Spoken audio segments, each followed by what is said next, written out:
Bom dia, LHS 1140b. É o nome do planeta que provavelmente reúne todas as condições de ter uma vida bem próxima da que a gente tem na Terra. Nossa, impressionante como você decorou. LHS 1140b, é um nome muito técnico, Mário. É? Muito longe, fora do sistema solar. Então a minha proposta hoje é que você tenha esse planeta como seu. Ele tem só letras no nome. A partir de hoje defina, olha, se der tudo errado aqui, tudo bem que a viagem demora 700 anos até lá, mas um dia eu chego, marca que chega. Então eu já decidi, esse planeta é meu e eu vou dar um nome para ele. Esse meu planeta se chama feriado. Pode pôr o seu nome que você quiser. O planeta é seu, ele tá lá, ele tem vida, ele tem rocha, ele tem um sol, ele tem estrela. Ele é seu, ele foi descoberto. Faça dele uma proposta de vida. Um dia eu vou chegar lá nesse meu planeta. Um dia eu vou ficar bem tranquilinho. E aí vai ficar tudo bem.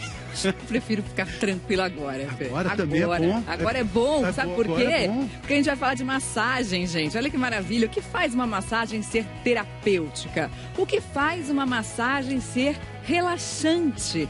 Essa é a dúvida da Rosana, uma telespectadora do Bem-Estar de São José do Rio Preto. Ela mandou mensagem pra gente através do g1.com.br/bem-estar.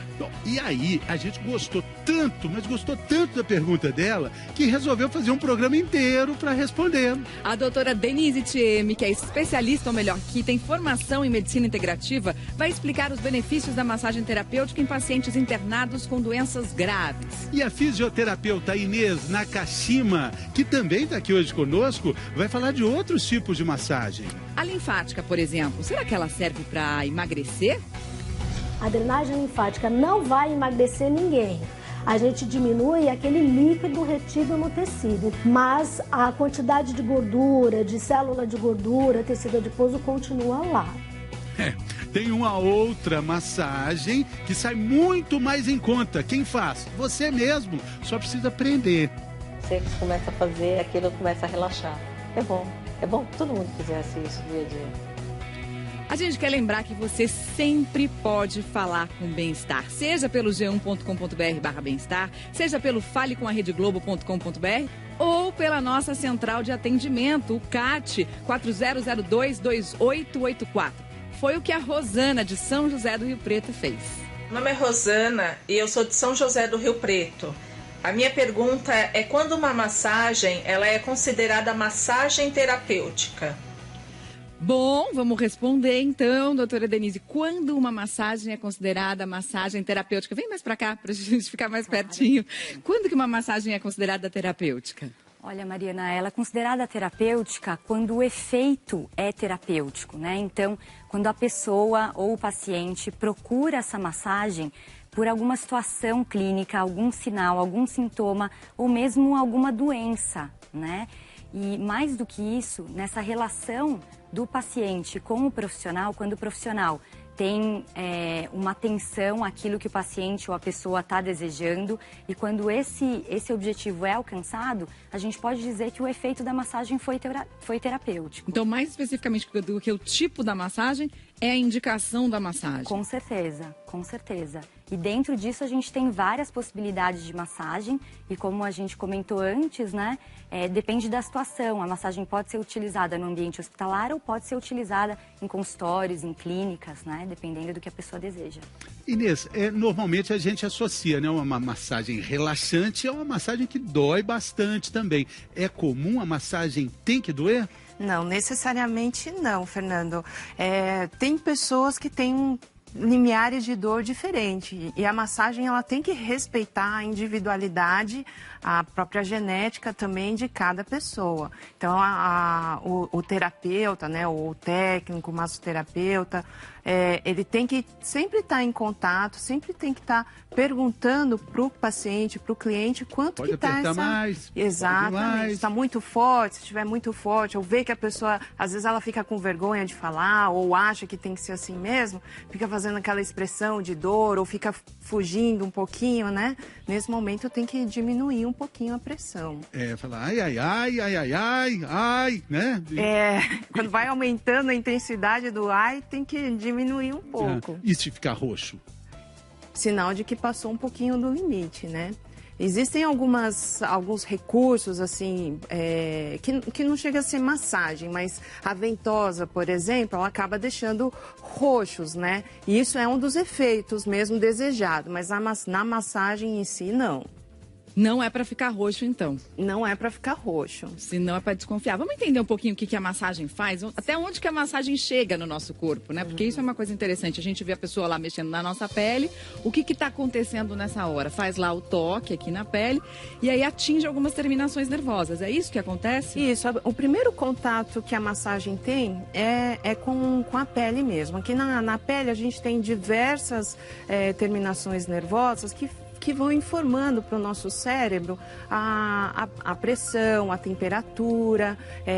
Aí a gente vai falando, ai, tá bom isso, continua. E aí o que acontece lá dentro da pele? Para onde vai tudo isso? Isso, aí assim, com um pouquinho mais de pressão, a gente tem uma atuação na fáscia também. A fáscia, a gente está demonstrando aí, é um tecido que recobre as fibras musculares, mas não só a fibra muscular, ela recobre também, é um tecido único que recobre as vísceras, recobre o pulmão, por exemplo, recobre o cérebro. E ela fica tensa, a fáscia? Ela fica tensa também. Então, assim, indiretamente, quando a gente mexe na fáscia muscular, indiretamente a gente está mexendo no corpo como um todo. E aí chega na fibra muscular. E aí, se colocar um pouquinho mais de pressão, a gente acaba atingindo a fibra muscular. E até esses nódulozinhos que ficam na fibra muscular. Sim, quando tem lesão, quando tem microlesões musculares, ou tensionamento muscular, isso leva à formação desses nódulos musculares, que são chamados de pontos gatilho.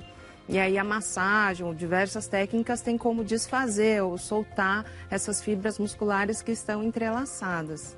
Tem uma massagem muito famosa nas clínicas de estética, que é a drenagem linfática, né? Ela traz muitos benefícios, mas não é um milagre como as pessoas pensam, como mostra pra gente agora a Valéria Almeida.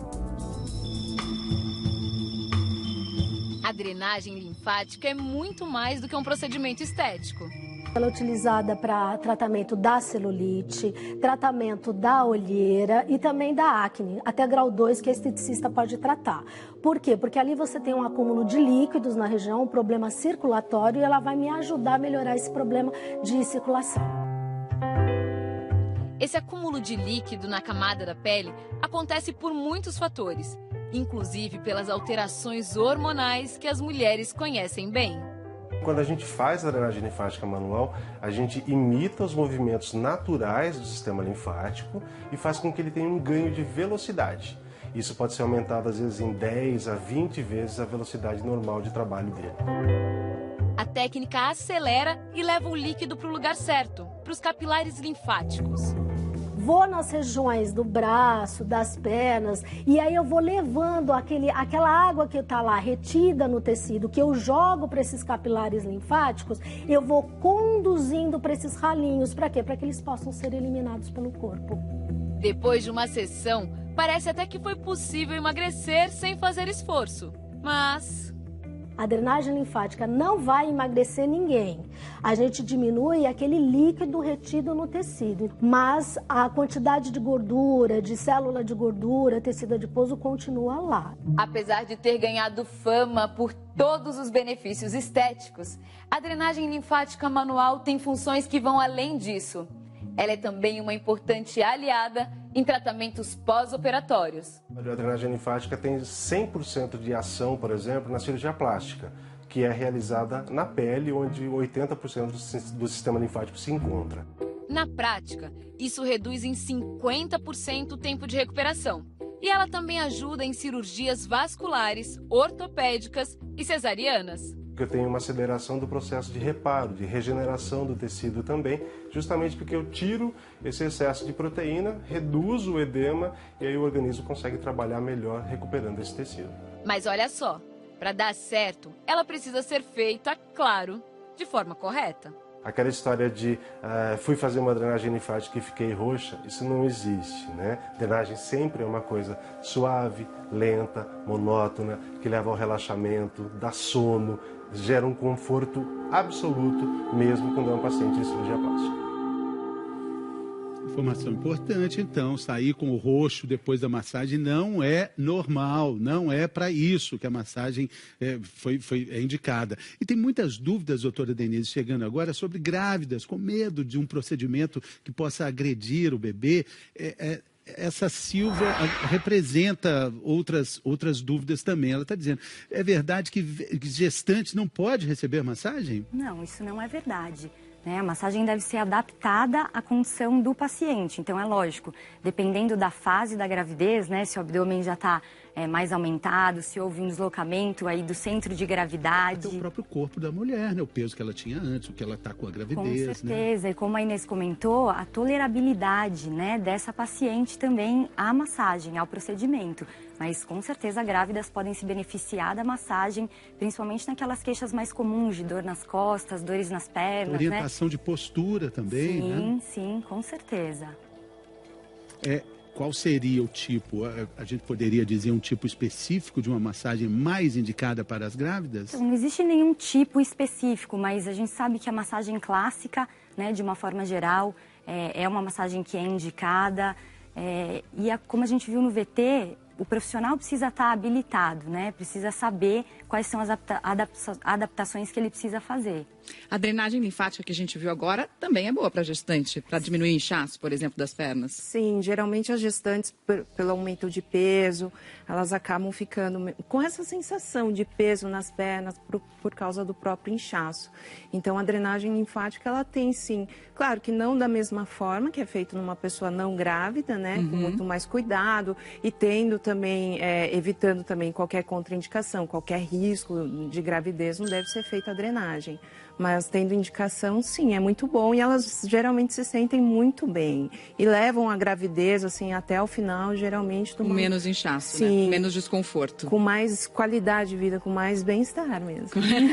Agora vamos explicar um pouquinho do shiatsu. A gente está falando de massagem que dói, que massagem não necessariamente precisa doer, mas o shiatsu às vezes dói, porque aperta uns pontinhos que são doloridos. É normal o shiatsu doer? Para isso a gente vai fazer uma demonstração aqui para entender um pouco. Aqui está o nosso músculo. E se a gente pudesse, de uma hora para outra, tirar a nossa pele, a gente encontrou ali vários nódulozinhos. Dá muita vontade, às vezes, quando você está com um desses nas costas, você fala, eu queria tirar a pele para poder apertar justo onde está o nódulozinho. O que o shiatsu faz? Então, quando na técnica do shiatsu, a técnica em si, por definição, ela é a pressão feita com os dedos. Não só com os dedos, mas assim, utiliza-se o cotovelo também, Quando a gente aplica o shiatsu nesses nódulos musculares, a gente vai meio que desfazendo esses nódulos, soltando, meio que relaxando as fibras musculares e desentrelaçando elas, fazendo isso daqui. Então, a gente pode fazer isso com o dedo, dessa forma aqui, pode fazer com o cotovelo também. E qual que é a diferença do shiatsu para a massagem sueca? O shiatsu, ele tem uma pressão um pouquinho maior, A massagem sueca, geralmente é uma massagem mais leve, Então, para as pessoas que têm uma tolerância menor à dor ou que não tem muita sensibilidade, não gosta muito do toque, a massagem sueca talvez seja mais indicada mais levinha. Do que o shiatsu, ela é mais leve. Muito bem. Bom, daqui a pouco a gente vai falar de uma massagem feita assim na orelha. A automassagem melhora a ansiedade, ajuda a dormir melhor. Massagem nas próprias mãos também. Automassagem, como fazer? É daqui a pouco, depois do intervalo.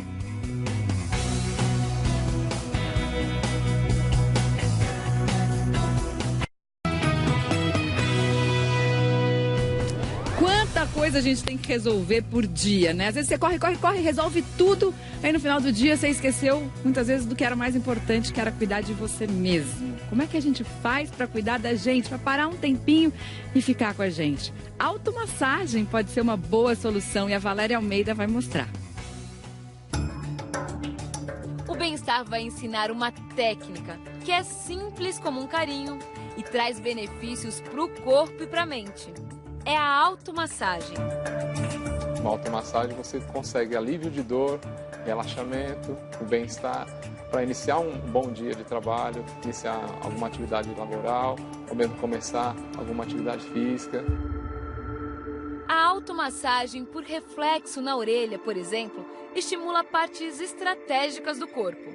Então, o lóbulo da orelha corresponde à cabeça, todas as partes do corpo e órgãos devidamente representados nas orelhas.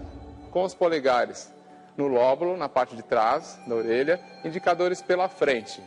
Então, vocês vão percorrendo toda a extensão da orelha de forma ascendente, massageando tanto a parte posterior, né, como a parte anterior das orelhas. Para ter efeito, os movimentos devem ser repetidos pelo menos 5 vezes de forma suave e circular. Se você sentir algum pontinho um pouco mais dolorido, pressiona um pouco mais esse ponto e segura por alguns instantes. É uma técnica de sedação, de alívio de dor daquela região determinada. E antes de partir para outra parte do corpo... Indicador e médio por cima, polegar por baixo. Nós vamos fechar e abrir as orelhas, né, como se fossem pálpebras dos olhos, tá? 5 vezes também. Para começar a massagem nas mãos, esfregue uma na outra e circule os punhos. Então vamos primeiro girar suavemente o polegar, ó. 3 vezes para um lado, 3 vezes para o outro. Da base do dedo mínimo, nós vamos pressionando com o polegar em direção ao punho. E naquela mesma orientação, sentir um ponto um pouquinho dolorido, a gente pressiona suavemente para aliviar aquela região. Essa técnica faz toda a diferença para Berenice, que há tempo sofre com problemas no joelho. Você começa a fazer, aquilo começa a relaxar. É bom que todo mundo fizesse isso dia a dia. A massagem nos pés segue a mesma regra das mãos e promove os mesmos benefícios, além de ajudar no relaxamento para dormir.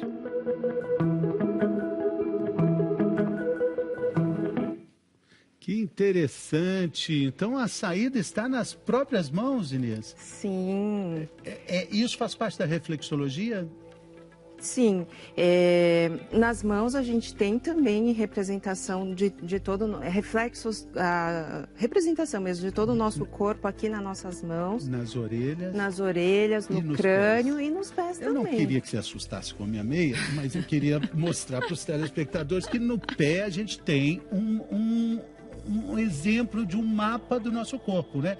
Em algum lugar que possa estar doendo, pode ser um indicativo de algum outro problema? Sim, porque aqui no pé a gente tem também, por exemplo, aqui... Agora tá fazendo cosquinha! No dedão é uma representação, por exemplo, da cabeça, do cérebro. Aqui mais nessa parte aqui, do estômago, aqui na parte de cima. Então se apertar, a pessoa aperta aqui... se está doendo, pode ser um problema de estômago? Pode ser um problema de estômago. E também, assim, uma disfunção. Às vezes a pessoa tem uma gastrite, por exemplo, e às vezes não pode tomar um medicamento, enfim. Pode se ajudar ou pode potencializar, inclusive, o efeito do medicamento, utilizando a reflexologia. Não está doendo nada, a princípio parece que está tudo bem, Mari. E o pé, desculpa, é uma das regiões mais sensíveis, assim, mais proprioceptivas que a gente diz, né? Que a gente tem no corpo. Então, se for difícil de trabalhar em qualquer outra área, trabalha-se no pé, que quanto mais propriocepção a gente tiver, menor a intensidade da dor. Essa meia aumenta a propriocepção, doutora? Ou ela gera um estímulo visual interessante. Interessantíssimo, né? Tem uma pergunta do nosso auditório virtual aqui, vamos dar uma olhadinha. Do Daniel. Doutora Denise, tem alguma contraindicação para massagem? Com certeza, né? Como uma técnica que é aplicada aí, como nós falamos, né, em determinadas situações, há contraindicações. Vamos dar uma olhada quais são algumas dessas contraindicações que a gente vai ver aqui no nosso telão. Então, pessoas com problemas vasculares, risco de trombose e aneurisma. Pois é, de forma geral é importante que o profissional pergunte para o paciente se ele tem alguma dessas condições, se realizou alguma cirurgia recentemente, em que região, né, locais onde a massagem vai ser realizada, se ele apresenta, por exemplo, algum dispositivo, né, superficial na pele. Então, eu trabalho com pacientes, né, muitas vezes em tratamento oncológico, que tem aquele catéter, né, no peito.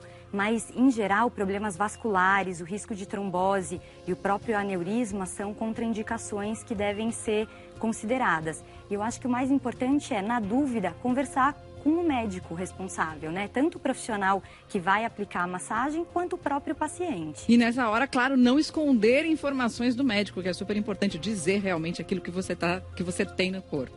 Daqui a pouquinho, sentir o próprio corpo, despertar os sentidos. Uma aula diferente com o coreógrafo, bailarino e professor Ivaldo Bertazzo. Osso, pele, músculo, alcance, abrir os sentidos.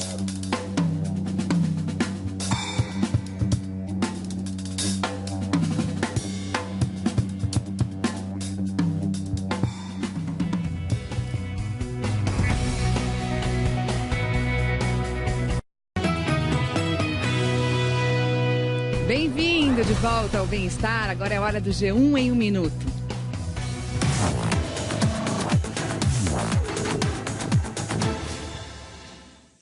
Bom dia, a gente começa o dia hoje falando de aposentadoria. O relator da reforma da Previdência apresentou ontem o novo texto dele com algumas mudanças na proposta original do governo. Olha só, por exemplo, no texto original a idade mínima para homens e mulheres se aposentarem era igual, 65 anos.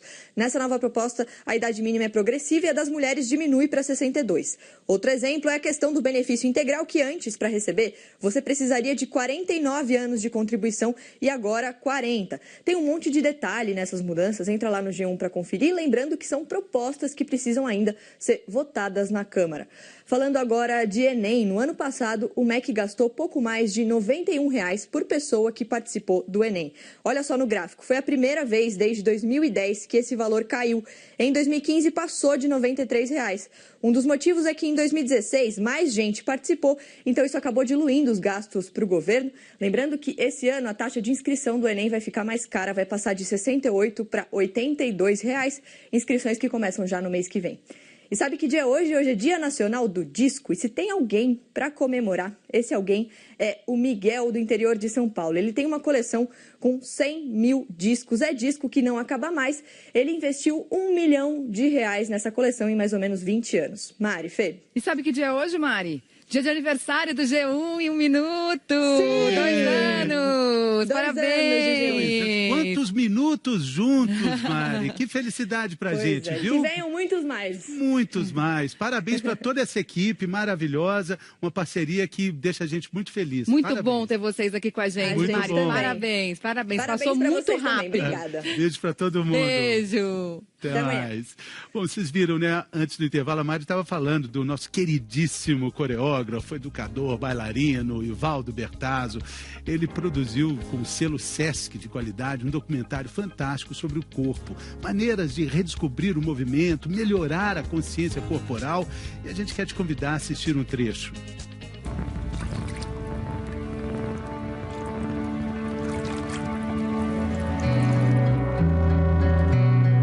Quando você vê um pote que é construído, o que ele tem de essencial? Ele tem uma forma que recebe um conteúdo. Ora, pois, é meu corpo. Meu corpo está aqui, ele é um continente, terra, onde o seu conteúdo está dentro, que é líquido, tendões, inserções, músculos, tudo. O osso que eu tenho lá dentro, ele parece estagnado, aparentemente estático. E ele é um arcabouço vertical estruturado. Sem osso, eu seria um saco de músculos caídos no chão. Eu vou começar desenhando um pote. Agora, ele vai virar uma bacia. Nessa extremidade fica o osso ilíaco. O osso ilíaco, ele é um osso bem profundo e totalmente torcido na sua estrutura. E unindo os dois, eu tenho o sacro, que é um osso totalmente arredondado também. No seu corpo, o sacro tem essa direção.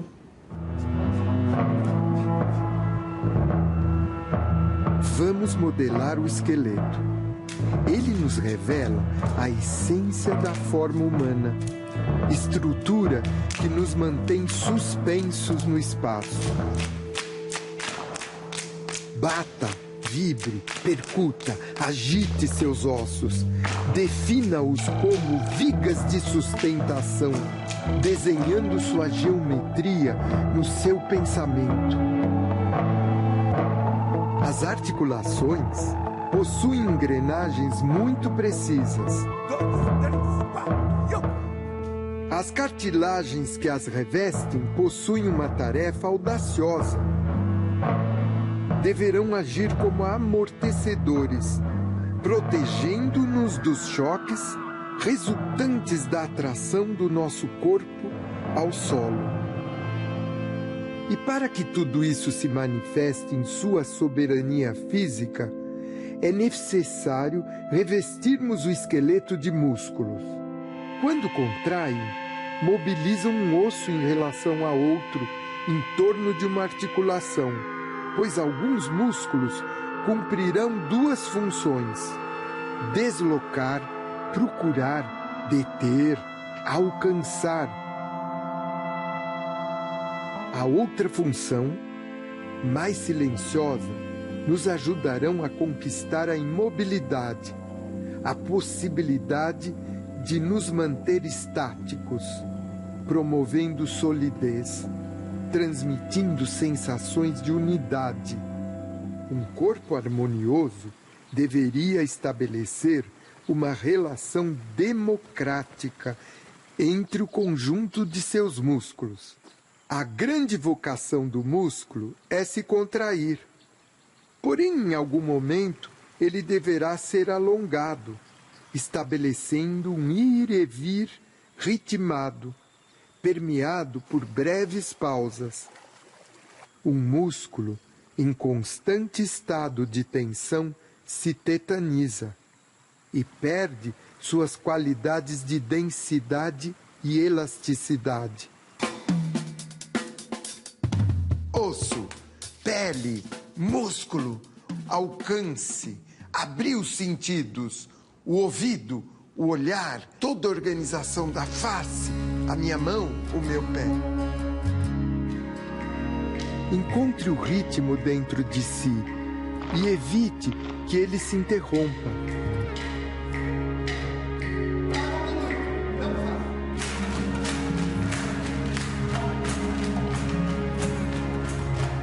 Permita que a chama da vida siga o seu destino, até que apague serenamente.